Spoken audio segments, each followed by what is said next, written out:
دوپہر کو Emily duty پر آئی تو اس پچھلی رات کی تھکان کے اثرات اس کے چہرے پر باقی تھے، مگر تازہ خبروں نے بھی اسے ہیجان میں مبتلا کر دیا تھا، کیونکہ پچھلی رات اسپتال سے جاتے ہوئے بھی اسے علم نہیں ہو سکا تھا کہ تیسرے کمرے کے بند دروازوں کے پیچھے کیا ہوا تھا۔ آخر کار تمہارے اندیشے درست ہی نکلے، وہ کمرے میں داخل ہوتے ہی بولی۔ میری چھٹی حص نہایت کارآمد ہے، تم ہی میرے اندیشوں کو اہمیت دینے پر تیار نہیں تھی، مگر اب لوگوں کے سامنے میری پیشن گوئیوں کا ذکر نہ کرنا، ورنہ میرے لیے بہت سی دشواریاں کھڑی ہو جائیں گی۔ میری تو یہ سمجھ نہیں آتا کہ 5ویں کمرے کا مریض تیسرے کمرے میں کیسے پہنچ گیا، جبکہ لینورا کے بیان کے مطابق وہ ہلنے جلنے تک سے معذور تھا۔ انہوں نے کسی متوقع خطرے سے نمٹنے کے لیے 3 کمروں پر قبضہ کیا تھا، مگر 2 محافظوں کی آمد کے بعد اسپتال کے افسران والا کی مدد سے خفیہ طور پر اسے 3 نمبر میں منتقل کر دیا گیا ہوگا، تاکہ اگر کوئی اس پر وار کرنا چاہے تو 5 نمبر کمرے کو خالی پا کر اپنا سر پیٹ کر رہ جائے۔ پر قاتل بہت چالاک تھا، اس نے نہ صرف ان تینوں کا کھوج لگا لیا بلکہ انہیں مار کر صاف بچ نکلنے میں بھی کامیاب ہو گیا۔ ایملی کی اس تعریف پر اصولاً تو مجھے تشکر کا اظہار کرنا چاہیے تھا، مگر میں نے اس سے نیا سوال کر ڈالا۔ آخر قاتل آیا کہاں سے تھا اور غائب کدھر ہو گیا؟ وہ 100% باہر کا آدمی تھا، تو پھر اندر کیسے آیا؟ نظم و نسق کے اعتبار سے یہ جگہ اسپتال سے زیادہ جیل خانہ معلوم ہوتی ہے۔ تم نے کمرہ نمبر 45 والی مریضہ کا بیان تو سنا ہوگا نا؟ بالکل بے سرو پر لغو کہانی ہے۔ رات تک اس کی دیکھ بھال میری ہی ذمہ تھی، اور پچھلے 1 ہفتے کے تجربے کی بنا پر میں یہ کہہ سکتی ہوں کہ وہ عورت جھوٹ نہیں بول رہی ہوگی۔ کل رات اسپتال میں روشنی آنے کے بعد وہ اپنے کمرے میں بستر کے نیچے بے ہوش پڑی ہوئی ملی تھی۔ اسے تم اتنی اہمیت کیوں دے رہی ہو؟ پولیس بھی اس کے بیان پر یقین کر چکی ہے، اور 3 نمبر کمرے میں وہ تینوں جس طرح مارے گئے اس کی بنا پر یہ محسوس کیا جا رہا ہے کہ وہ کسی تنہا آدمی کے بس کا روگ نہیں تھا۔ مگر وہ تو باہر سے ایک ہی آدمی کی آمد کی کہانی سنا رہی ہے۔ یقیناً وہ 4-5 آدمی تھے۔ اندھیرا ہونے کے بعد ان میں سے 2 دوسری منزل پر گھس کر ہم لوگوں میں مل گئے، تاکہ ہم لوگوں کی طرف سے اسرائیلی مریضوں کے کمرے میں مداخلت کی کسی کوشش کو طاقت کے بلبوتے پر روک سکیں، اور 2 یا 3 آدمی چھجے سے جائزہ لینے کے بعد یہ یقین کر لینے میں کامیاب ہو گئے کہ ان کے تینوں شکار تیسرے کمرے میں موجود ہیں، اور پھر انہوں نے کسی طرح اندر گھس کر تینوں کا خاتمہ کر دیا۔ اپنے کام سے فارغ ہونے کے بعد ان میں سے ایک کمرہ نمبر 45 کی کھڑکی کے ذریعے اندر گیا ہوگا، اور پھر راہداری میں موجود اپنے دونوں ساتھیوں کو لے کر واپس چلا گیا ہوگا۔ اس کہانی میں سقم ہے ایملی۔ اول تو یہ کہ وہ 5 آدمی چھجے پر پہنچنے میں کامیاب کس طرح ہوئے، اور دوسری بات یہ کہ اگر قاتلوں کے 2 ساتھی چھجے سے راہداری تک پہنچے تھے تو انہوں نے یقیناً کوئی نہ کوئی کمرہ استعمال کیا ہوگا، لہٰذا بعد میں 45 نمبر میں کودنے والے شخص کو بھی وہی کمرہ استعمال کرنا چاہیے تھا۔ اسے ایک نئے کمرے کی کھڑکی توڑنے کی کیا ضرورت پیش آ گئی؟ اور اگر وہ دونوں بھی کمرہ نمبر 45 سے ہی اندر گھسے تھے تو بعد میں وہ کھڑکی بند کس نے کی، اور اس مریضہ نے ان دونوں کو اندر کود کر راہداری میں جاتے ہوئے کیوں نہیں دیکھا؟ تم تو کسی وکیل کی طرح جرا کر رہے ہو، میں تو تمہیں لوگوں کی رائے سے آگاہ کر رہی تھی۔ تم نے پولیس کا بھی ذکر کیا ہے۔ یہ 5 قاتلوں والا نظریہ پولیس نے نہیں، اسپتال والوں نے قائم کیا ہے۔ البتہ پولیس اس مریضہ کے بیان کو بہت اہمیت دے رہی ہے۔ اس نے اندر گھسنے والوں کو تو غور سے دیکھا ہوگا۔ کیا بات کرتے ہو؟ بھلا اندھیرے میں دیکھنا ممکن ہے؟ اس کے لیے یہی کافی ہے کہ اس نے اندر کودنے والے کی جسامت کا اندازہ کر لیا۔ غنیمت ہے کہ یہ قتل کمرہ نمبر 3 میں ہوئے، 45 میں ہوتے تو قیامت ہی برپا ہو جاتی۔ یہ کیا بات ہوئی؟ 3 میں 3 مریض مارے گئے، 45 میں 45 مقتول درکار ہوتے، اور شاید مریضوں کے ساتھ ساتھ عملے کا بھی نمبر آ جاتا۔ بڑا بے رحمانہ مذاق کرتے ہو تم مذاق کا موقع ہی کب دیتی ہو؟ تکلیف ختم ہونے تک اپنے ہاتھ پر قابو پہ رکھو تو تمہارے حق میں بہتر ہوگا۔ تم یقین کرو اب بہت معمولی تکلیف رہ گئی ہے، شاید میرا کل آپریشن بھی کر دیا جائے۔ میں ہر روز ڈیوٹی پر آتے ہی اپنے مریضوں کی فائلیں چیک کرتی ہوں، مجھے سب معلوم ہے۔ کیا میرے علاوہ بھی تمہارا کوئی مریض ہے؟ منہ لگاؤں تو بہت سے پیدا ہو جائیں گے۔ منہ تو تم نے آج تک مجھے بھی نہیں لگایا۔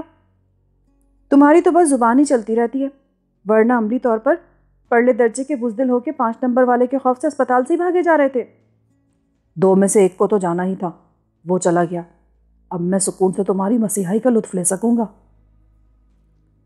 میرے پاس کچھ وقت گزار کر اس کی پریشانی دور ہو گئی، اور اس کی رفاقت سے مجھے بھی تازگی کا احساس ہونے لگا۔ اگر اسے میرے کمرے میں ڈاکٹر وغیرہ کی مداخلت کا بیجا خوف نہ ہوتا تو شاید وہ اسی روز مجھے اپنے سراپے سے تفصیلی طور پر متعارف کرا دیتی، مگر پھر بھی اس روز ایملی نے تکلفات کے کئی مراحل طے کر ڈالے۔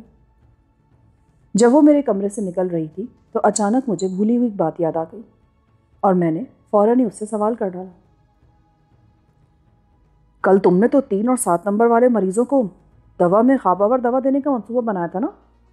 وہ بیچارے تو بے ہوشی میں ہی مارے گئے ہوں گے۔ تم سے جھڑپ کے فوراً بعد مجھے لینورا پر رحم آ گیا تھا، اور یہ اچھا ہی ہوا، ورنہ پوسٹ مارٹم کی رپورٹ میں معدے سے خواب آور دوا کے اجزاء برآمد ہوتے تو پولیس فوری طور پر یہی نتیجہ نکالتی کہ اس فلور کے عملے کا کوئی فرد قاتلوں سے ملا ہوا تھا۔ گردن تو ڈاکٹر کی ہی پھنستی نا، وہ ان تینوں کی دیکھ بھال کی ذمہ دار ضرور تھی، مگر دوا تیار کرنا ڈسپینسر کا کام ہے۔ وہ بری طرح عطاب میں آ جاتا اور پھر وہ میرا نام بھی اگل دیتا اور شاید میرے ذریعے تم بھی پھنس جاتے۔ ڈسپینسر اتنا بودا آدمی ہے؟ 3 لاشوں کا معاملہ سامنے آنے کے بعد اسے بھی تو گردن بچانے کی فکر ہو جاتی، اور پھر پولیس کے ماہرین پولی گراف کے ذریعے ایک بار اس کا جھوٹ پکڑ لیتے تو پھر 3rd ڈگری کے ذریعے اسے سب کچھ اکلوا لیتے۔ میرا تو خیال تھا کہ فرانس کی پولیس خاصی مہذب ہے۔ شبہ نہ ہونے تک تو وہ مہذب ہی رہتے ہیں، مگر ایک مرتبہ شبہ ہو جائے تو باز پرس کرنے والے نرم خو افسران بھیڑیوں کو بھی شرما دیتے ہیں، اور جھوٹ سچ کا یقین کرنے کے لیے انہیں جدید ترین سائنسی آلات کی مدد حاصل ہوتی ہے، جس کے نتائج 90% درست ثابت ہوتے ہیں۔ مقامی پولیس کے بارے میں تو تمہیں کافی معلومات ہے۔ وہ میرا ماضی کا تجربہ ہے۔ کمال ہے، میں تو تمہیں سیدھی سادھی لڑکی سمجھتا رہا ہوں۔ پیرس میں نرسنگ کا پیشہ اپنانے کے بعد میں سب کچھ بھول چکی ہوں۔ اس سے پہلے اورلینز میں کافی عرصے تک منشیات فروشوں سے منسلک رہی ہوں۔ اس کی صاف گوئی مجھے پسند آئی، مگر اسی کے ساتھ مجھے خطرے کے آثار بھی محسوس ہونے لگے۔ شاید ایملی میری سطحی چھیڑ چھاڑ سے کوئی دوسرا نتیجہ اخذ کر رہی تھی، اور اسی وجہ سے مجھے بتدریج اپنی ذات کے خفیہ گوشوں سے بھی آگاہ کر رہی تھی، تاکہ اس کی دانست میں کوئی بڑی پیش رفت ہونے کے بعد میں اس کی طرف سے بے اعتمادی کا شکار نہ ہو سکوں۔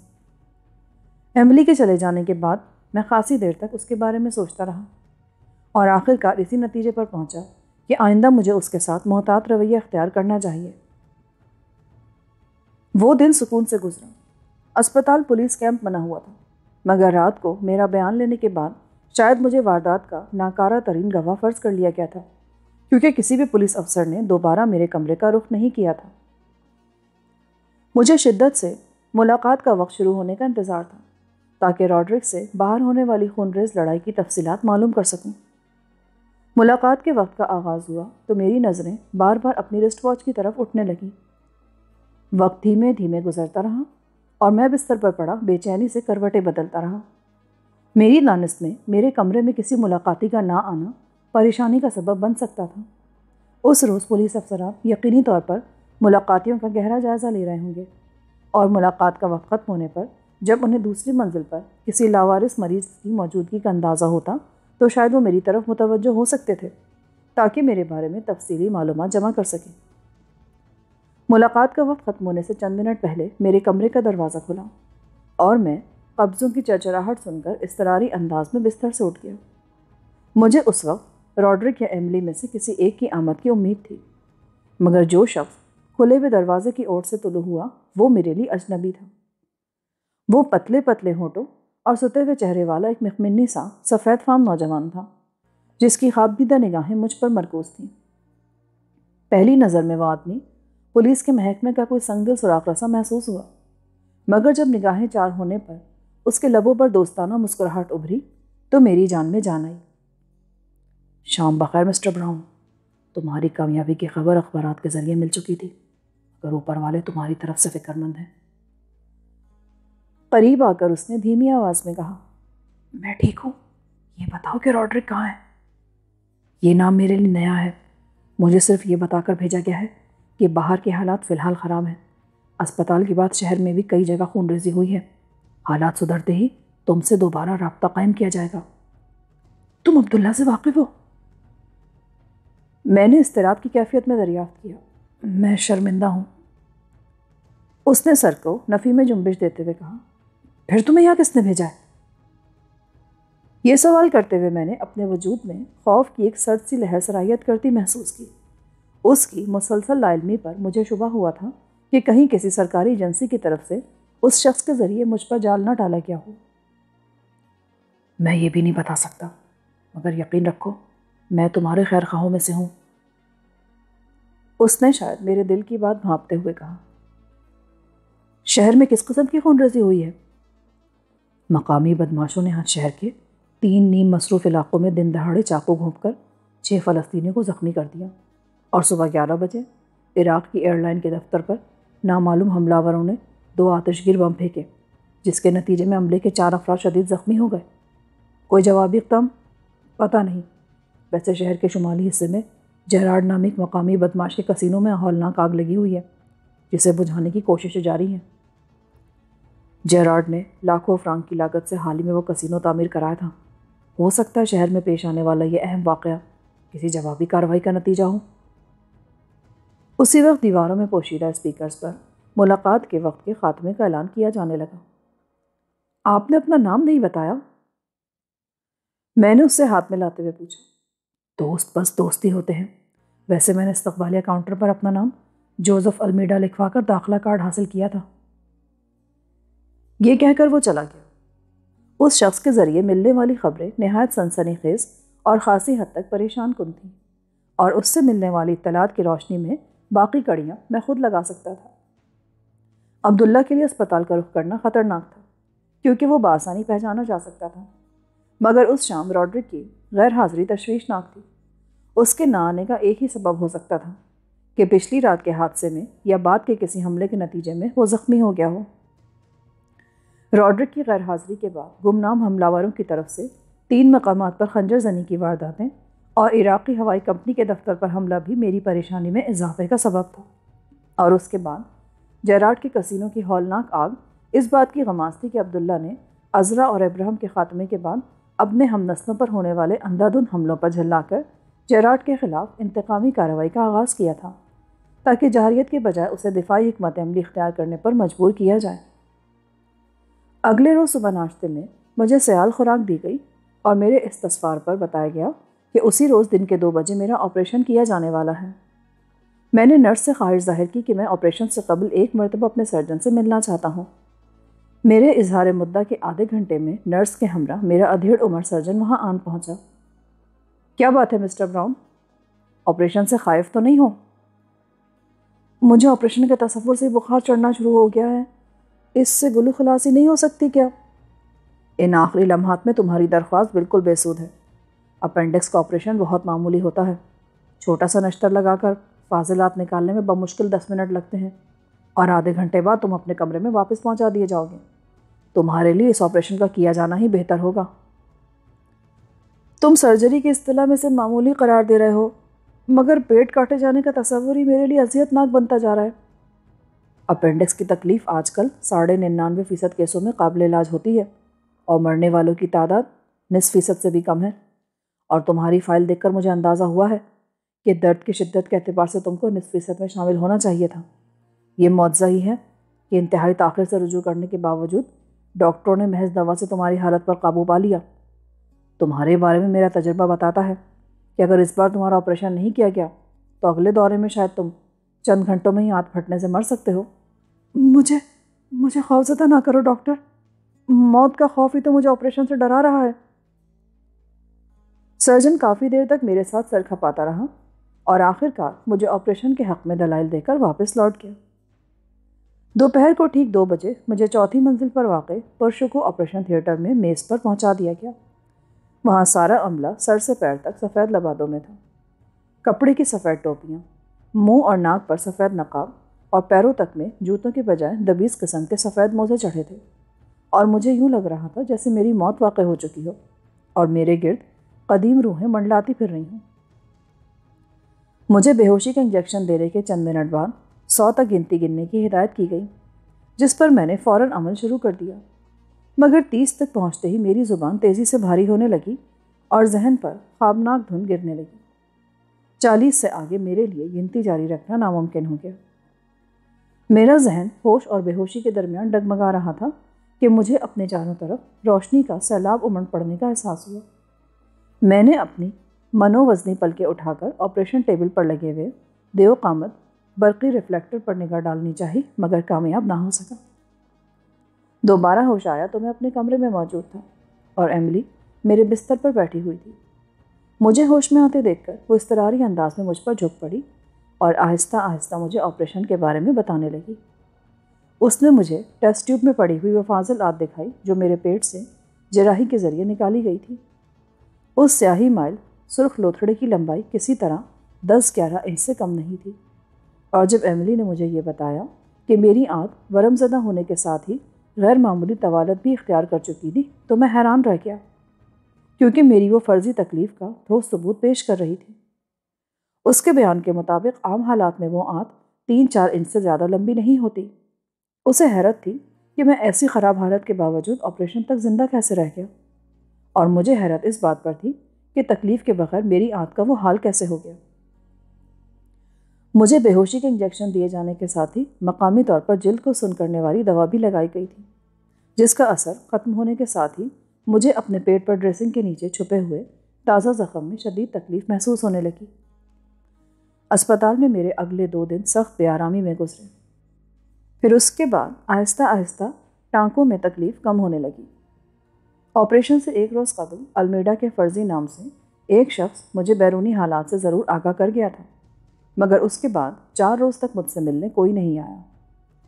ایملی سے میں اخبار کے حوالے سے کوئی گفتگو کرنے سے گریز کرتا تھا، کیونکہ وہ خاصی چالاک لڑکی تھی، اور اگر میری زبان سے فلسطینیوں کی ہمدردی میں ایک لفظ بھی نکل جاتا تو وہ اس کی روشنی میں اسپتال میں ہونے والی قتل کی وارداتوں پر اثر نو غور شروع کر دیتی، جس کا نتیجہ میرے حق میں بہتر نہ ہوتا۔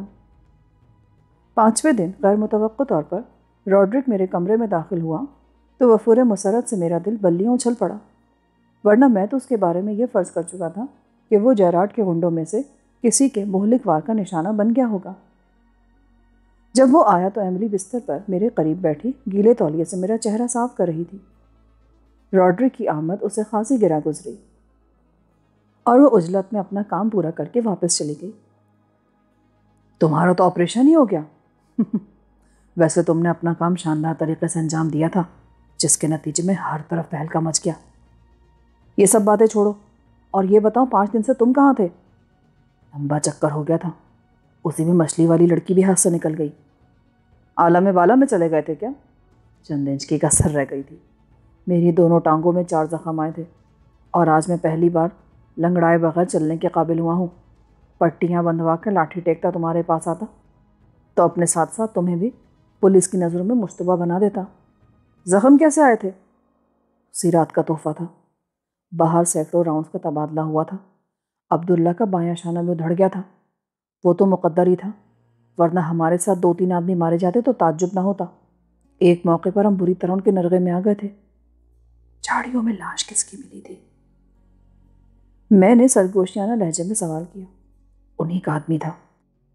وہ لوگ اپنی کثرت کے باوجود بری طرح بھون ڈالے گئے۔ سنا ہے کہ ان کے 2 زخمیوں نے بعد میں دم توڑ دیا۔ اور وہ خنجر زنی کی وارداتیں کیسی تھی؟ اوہ، تو تمہیں یہاں پڑے پڑے بھی ساری معلومات ملتی رہی ہیں۔ عبداللہ کا خیال ہے کہ چند اسرائیلی گوریلے جیراڈ کے آدمیوں سے مل کر اپنے دلوں کی بھڑاس نکالتے پھر رہے ہیں۔ ان تینوں کے قتل پر صہیونی پریس بری طرح چیخ اٹھا ہے، اور موت کے بعد اسرائیل نے پہلی بار اخباری سطح پر بن حیان کی شخصیت کی اہمیت کا اعتراف کیا ہے۔ سینٹ اینٹون کے واقعے پر اسرائیل میں اگلے روز عام تعطیل کر کے سوگ منایا گیا تھا۔ اب تک کا کیا نتیجہ ہے؟ پیرس میں فلسطینیوں نے ویران مقامات پر سے اکیلے گزرنا ترک کر دیا ہے۔ اب تک 12 آدمی خنجر زنی سے زخمی ہوئے ہیں، جن میں سے 2 زخموں کی تاب نہ لا کر مر چکے ہیں۔ عراقی ایئر لائن کے دفتر پر بھی بم پھینکے گئے تھے۔ آج کل پیرس کی شاموں کا حسن مان پڑا ہوا ہے، اور شہر میں سخت بے چینی پائی جا رہی ہے، اور تم لوگ خاموش ہو۔ جیراڈ کا نیا کسینو جلے ہوئے ملبے کے انبار میں تبدیل ہو چکا ہے، اور ہمارے آدمی شکاری کتوں کی طرح اس کی بو پر لگے ہوئے ہیں۔ کاش اس وقت میں خود بھی تم لوگوں کے ساتھ باہر ہوتا۔ تمہیں چھٹی کب مل رہی ہے؟ 7ویں دن ٹانکے کھولے جائیں گے، اس کے بعد پتہ چلے گا۔ یہ سلسلہ تو ضرورت سے زیادہ ہی لمبا ہو گیا ہے۔ تمہیں چھٹی کے بعد بھی احتیاط کرنی ہوگی۔ اگر کچے ٹانکے کھل گئے نا تو لینے کے دینے پڑ جائیں گے۔ چھٹی کے بعد مجھے کہاں جانا ہوگا؟ تم فکر مت کرو، اب میں روز آتا رہوں گا۔ وہ المیڈا کون تھا؟ مجھے نہیں معلوم، شاید عبداللہ نے خود اس کا بندوبست کیا تھا۔ پستول مجھے دے دو، ایسا نہ ہو کہ وہ تمہارے لیے کوئی دشواری پیدا کر دے۔ اس نے میری طرف جھک کر رازدارانہ لہجے میں کہا۔ میں اتنا احمق نہیں ہوں روڈرک، اپنا کام نمٹانے کے بعد ہی میں نے اس مصیبت سے چھٹکارا حاصل کر لیا تھا۔ یہ تو بتاؤ تم نے ان تینوں کو ایک کمرے میں کیسے جمع کر لیا تھا؟ میری سہولت کے لیے انہوں نے خود ہی یہ بندوبست کیا ہوگا۔ اگر ایملی سے مجھے مزید 2 آدمیوں کی آمد کی اطلاع بر وقت نہ ملتی تو میرا کام تو ناممکن ہو کر رہ جاتا، کیونکہ بن حیان کا کمرہ خالی تھا اور وہ تینوں برابر والے کمرے میں روپوش تھے۔ اخبارات نے تو اسپتال میں خون ریزی پر ہمیں شدید ملامت کا نشانہ بنایا ہوگا۔ اس معاملے میں اسرائیلی حکام کی حماقت ہمارے کام آ گئی۔ اگر وہ بن حیان کی شخصیت پر پردہ پڑا رہنے دیتے تو شاید اسپتال کے برقی نظام کی تباہی پر کافی لیدے ہوتی، مگر بن حیان کے رتبے کا علم ہونے پر پیرس کے 3 بڑے اخبارات نے سخت حفاظتی انتظامات اور سیکرٹ گارڈز کی موجودگی میں اسرائیلی VIP کے قتل کی سرخی جمائی، اور سارا زور اس بات پر دیا گیا کہ سخت ترین انتظامات کے باوجود قاتل مقررہ نشانے پر اپنا کاری وار کر کے صاف بچ نکلنے میں کامیاب ہو گیا۔ پولیس کیا کہتی ہے؟ اس کا رویہ بہت پراسرار ہے۔ انہوں نے ابھی تک اس معاملے میں پریس کو اعتماد میں نہیں لیا، اور اب ہمارے بجائے وہ ملامت کا ہدف بنے ہوئے ہیں۔ میں روڈرک سے سیتا کے بارے میں بھی معلومات حاصل کرنی چاہتا تھا، جو لیبیا میں میری منتظر تھی، مگر وہ شخص افواج آزادی فلسطین کا رکن نہیں تھا جو اسے اس بارے میں معلومات ہوتی، لہٰذا میں نے عبداللہ سے ملاقات ہونے تک خاموش رہنے کو ہی ترجیح دی۔ فلسطینی تحریک سے قریبی تعلق کے دوران مجھے کئی دوسری تنظیموں سے ان کے روابط کا علم ہوا تھا، مگر ان میں فرینڈز آف فلسطین نامی گروپ میرے لیے بالکل نامانوس تھا، جس کے اراکین محض انسانی ہمدردی کی بنیاد پر معاوضہ لیے بغیر فلسطینیوں کے لیے کام کرتے تھے، حالانکہ اس گروپ کے کسی بھی رکن کا فلسطین کے خطے سے کوئی تعلق نہیں تھا۔ روڈرک تو مقررہ وقت پورا ہونے پر واپس چلا گیا، مگر مجھے ذہنی طور پر مصروف رکھنے کے لیے بہت سے مواد فراہم کر گیا۔ جیراڈ نے زر خرید غنڈہ ہونے کے باوجود جونس برادران کی عبرتناک موت کو جس طرح اپنی انا کا مسئلہ بنا لیا تھا، وہ مجھے کھٹک رہا تھا۔ ایک امکان یہ بھی ہو سکتا تھا کہ بن حیان کی دردناک موت کے بعد اسرائیلیوں نے اسے مزید معاوضہ دے کر اپنے ساتھ لگائے رکھا ہو، مگر یہ نقطہ مجھے ہضم نہیں ہو رہا تھا کہ کوئی پیشہ ور غنڈہ اپنے کسی خریدار کے لیے اپنے پورے وسائل اس طرح داؤ پر لگا دے کہ اس کے اپنے مفادات بری طرح تاراج ہونے لگیں۔ پچھلے چند روز میں جیراڈ کا کردار کچھ اس طرح ابھر کر سامنے آیا تھا کہ میرے دل میں اسے زیر کرنے کی خواہش پیدا ہو گئی تھی، اور میں نے ارادہ کر لیا تھا کہ اگر لیبیا جانے سے قبل ذرا بھی مہلت ملی تو جیراڈ کے درشن ضرور کروں گا۔ طے شدہ پروگرام کے مطابق 7ویں روز میرے ٹانکے کھول دیے گئے اور ڈریسنگ کے بعد مجھے اجازت دے دی گئی کہ میں اپنی سہولت کے مطابق اسپتال چھوڑ دوں۔ اسی شام روڈرک آیا تو اس نے میری چھٹی کی خبر سنی اور سیدھا حساب صاف کرنے کے لیے چلا گیا۔ غنیمت یہ تھا کہ 2 روز قبل ایملی اپنا ہفتہ مکمل کر کے رات کی شفٹ میں جا چکی تھی، ورنہ میرے لیے اس سے گلو خلاصی خاصی دشوار ہو جاتی۔ خاموشی سے نکل جانے میں یہ فائدہ تھا کہ میں نے اسے جو اپنا رہائشی پتہ دیا تھا وہ ایک ہوٹل کا تھا جہاں میرا جانے کا ارادہ ہی نہیں تھا۔ میں اسپتال کے عملے سے الوداعی ملاقات کر کے باہر آیا تو روڈرک مجھے ایک بیوق کے پاس لے گیا اور میرے استفسار پر بتایا کہ اس کے پاس کوئی ذاتی کار نہیں تھی، بلکہ اس نے کسی دوست کی شراکت میں گیراج کھولا ہوا تھا اور حسب ضرورت مرمت کے لیے آنے والی گاڑیاں استعمال کرتا رہتا تھا۔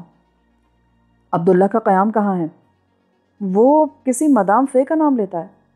اوہ، تو وہ اب تک وہیں پر ٹکا ہوا ہے؟ تم جانتے ہو اسے؟ ہاں۔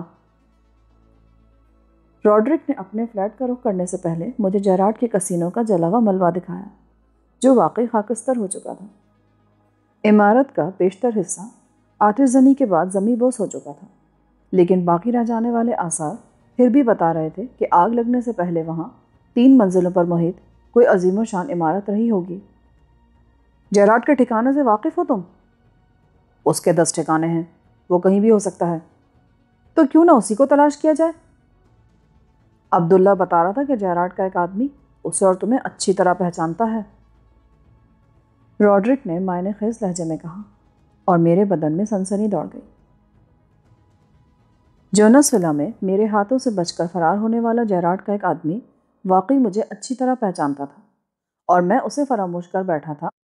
اگر راڈرک مجھے یاد دہانی نہ کراتا تو میں جیراڈ کے اڈے پر چوہے دان میں پھنس سکتا تھا۔ راڈرک کا فلیٹ آنے پر اس نے مجھے گاڑی سے اتار کر چابی دیتے ہوئے کہا، تم اوپر چلو، میں تھوڑی دیر میں آتا ہوں۔ کیوں؟ مچھلی خریدنے کا ارادہ ہے؟ مچھلی تو پھسل گئی یار تمہارے چکروں میں۔ یہ گاڑی گیراج پر چھوڑنی ہے، کام مکمل کر کے صبح ڈیلیوری دینی ہے۔ میرے لیے راڈرک کی غیر حاضری غنیمت تھی، لہٰذا میں نے اس کے فلیٹ میں داخل ہوتے ہی جونس ولا کال کر ڈالی۔ دوسری جانب سے شاید ایلیزا کے خدمتگار نے ریسیور اٹھایا تھا۔ میں اس کی بات نہ سمجھ سکا اور نہ ہی وہ میرا فقرہ سمجھا ہوگا، مگر مس ایلیزا کے الفاظ سن کر اس نے فرینچ میں کچھ کہا اور چند ہی لمحوں بعد مجھے ریسیور پر ایلیزا کی آواز سنائی دی۔ ڈان بول رہا ہوں ایلیزا۔ اوہ ڈان، تم کہاں سے بول رہے ہو؟ پیرس کا کوئی رہائشی علاقہ ہے، یہ بتاؤ تمہارا کیا حال ہے؟ میں تمہاری تلاش میں تھی ڈان۔ کیوں؟ خیریت تو ہے؟ نہیں نہیں، پریشانی کی کوئی بات نہیں، بس تم سے ملنے کے لیے میری طبیعت بہت بے چین تھی۔ ملاقات ہوئی تو ہم طویل جشن منائیں گے۔ تم ملو تو صحیح۔ میں تھوڑی دیر میں آ رہا ہوں۔ یہاں نہ آنا، ہنگامے کے سلسلے میں آج کل ہر وقت پولیس کا تانتا بندھا رہتا ہے، ہم کہیں باہر ہی ملیں گے۔ آدھے گھنٹے کے بعد ایک بار کے قریب ملنے کا پروگرام طے کر کے میں نے ریسیور رکھ دیا۔ راڈرک سے میری شناسائی مختصر ہی تھی، مگر وہ خاصا یار باش آدمی تھا، لہٰذا میں نے اس سے اجازت لیے بغیر ہی وارڈروب میں سے اس کا ایک نفیس سوٹ نکالا اور ایلیزا سے آخری ملاقات کی تیاری میں مصروف ہو گیا۔ راڈرک آیا تو مجھے دیکھتے حیران رہ گیا۔ یہ کس پر ستم ڈھانے کی تیاریاں کر رہے ہو؟ ملنے جا رہا ہوں کسی سے، دیر ہو جائے تو فکر مت کرنا، ہو سکتا ہے مجھے پوری رات ہی باہر گزارنی پڑ جائے۔ مجھے اس کے بارے میں بے شک مت بتاؤ، لیکن عبداللہ کے لیے کچھ تو بتا دو، وہ پہلی فرصت میں تم سے ملنا چاہے گا۔ اسے بتا دینا کہ میں بھتیجی سے ملنے گیا ہوں۔ کس کی بھتیجی؟ بس وہ سمجھ لے گا، اس لڑکی کے لیے کوڈ اس کے لیے نیا نہیں ہے۔ میں راڈرک کو حیران اور پریشان چھوڑ کر اس کے فلیٹ سے باہر آ گیا۔ بلڈنگ کا محل وقوع اچھی طرح ذہن نشین کر لینا، ایسا نہ ہو واپسی میں تم کہیں اور پہنچ جاؤ۔ فکر مت کرو، بھٹک بھی گئے تو تمہیں فون کر دوں گا۔ میں مقررہ مقام پر طے شدہ وقت سے 5 منٹ پہلے ہی پہنچ گیا، مگر ایلیزا مجھ سے پہلے سے وہاں موجود تھی۔ مجھے دیکھتے ہی وہ گاڑی سے اتری اور والہانہ انداز میں مجھ سے لپٹ گئی۔ گاڑی میں بیٹھو، یہ اشارہ عام ہے۔ میں نے خفت زدہ انداز میں اسے کار کی طرف دھکیلتے ہوئے کہا، تم پیرس میں ہو، بغداد کی کسی گلی میں نہیں۔ یہ بغداد کیسے یاد آ گیا؟ سنا ہے کہ وہاں عورت اور مرد کا جسم ایک دوسرے سے مس ہونا کافی معیوب سمجھا جاتا ہے۔ زندگی کیسی گزر رہی ہے؟ گاڑی روانہ ہونے کے بعد میں نے جونس برادران کی موت کے تذکرے سے دانستہ گریز کرتے ہوئے پوچھا، میرے باپ کو بڑی بے رحمی سے مار دیا گیا ہے ڈان؟ اس نے جذبات سے آری لہجے میں کہا، تمہارا باپ بہت ہوشیار آدمی تھا ایلیزا، اس پر آسانی سے ہاتھ ڈالنا ناممکنات میں سے تھا۔ میں خود اس کی موت کی خواہاں تھی، مگر پھر بھی وہ میرا باپ کہلاتا تھا۔ اگر اس کی لاش قابل شناخت رہتی تو زیادہ اچھا ہوتا۔ میں معذرت خواہ ہوں۔ کیوں؟ کیا وہ تمہارا نشانہ بنا تھا؟ مگر اس کارروائی کے لیے میں بھی تو ذمہ دار ہوں۔ اس کی زندگی میں اس سے نفرت کرتی تھی، مگر اس کی لاش دیکھنے کے بعد مجھے تھوڑا سا ملال ہوا تھا۔ اگر اس کی موت تھوڑی آسان بنا دی جاتی تو بہتر ہوتا۔ بہرحال اب تو وہ ہو چکا اور میں اپنے فیصلے کے بارے میں ذرا بھی ملامت محسوس نہیں کرتی۔ لیکن ابراہم کس کی دشمنی کا شکار ہوا؟ اس کی موت بھی کم و بیش اسی قدر وحشیانہ تھی۔ میرے لاشعور کی گہرائی میں کہیں خطرے کی مدھم سی گونج پیدا ہوئی اور میں نے فوراً ہی ایک حکمت عملی اپنانے کا فیصلہ کر لیا۔ اس کے بارے میں نے بھی اخبار میں پڑھا تھا۔ یہ محض اتفاق ہے کہ دونوں بھائی کم و بیش ایک ہی وقت میں مارے گئے۔ تو وہ تمہارا کام نہیں تھا؟ بھلا اس بیچارے سے میری کیا دشمنی تھی جو میں اسے اسپتال میں گھس کر مارتا؟ تم نے تو سن بھی لیا ہوگا کہ وہ اسرائیل کا ایک اہم ترین آدمی تھا، مگر تمہارے سامنے ایک لاوبالی آورہ گرد کے روپ میں آتا تھا۔ اس کے تو بے شمار دشمن ہو سکتے ہیں۔ ختم کرو اس ناخوشگوار موضوع کو، یہ بتاؤ تم غائب کہاں تھے؟ اسی شہر میں تھا، تو مجھ سے ملے کیوں نہیں؟ احتیاط ڈارلنگ، تمہارے ملاقاتیوں پر بھی پولیس کی گہری نگاہ رہی ہوگی، اور میں کسی دشواری میں نہیں پڑنا چاہتا تھا۔ اور وہ تمہارا ساتھی کہاں ہے؟ اس نے یک بیک عبداللہ کے بارے میں پوچھا۔ میرے ساتھ ہی رہتا ہے۔ ایلیزا کا یہ سوال میرے لیے غیر متوقع تھا۔ میری چھٹی حس اس لڑکی کے رویے کے بارے میں کسی گڑبڑ کی نشاندہی کر رہی تھی، مگر بظاہر اس کا طرز عمل خاصا معقول تھا۔ وہ طویل وقفے کے بعد اپنے ایک ایسے شناسہ سے مل رہی تھی جس کے ساتھ اس نے اپنے باپ کے قتل کا منصوبہ بنایا تھا، اور عذرا جونس کے قتل کے بعد ہم دونوں کی وہ پہلی ملاقات تھی جس میں ایلیزا گزرے ہوئے واقعات کے بارے میں زیادہ سے زیادہ معلومات حاصل کرنے کی فطری کوشش کر رہی تھی۔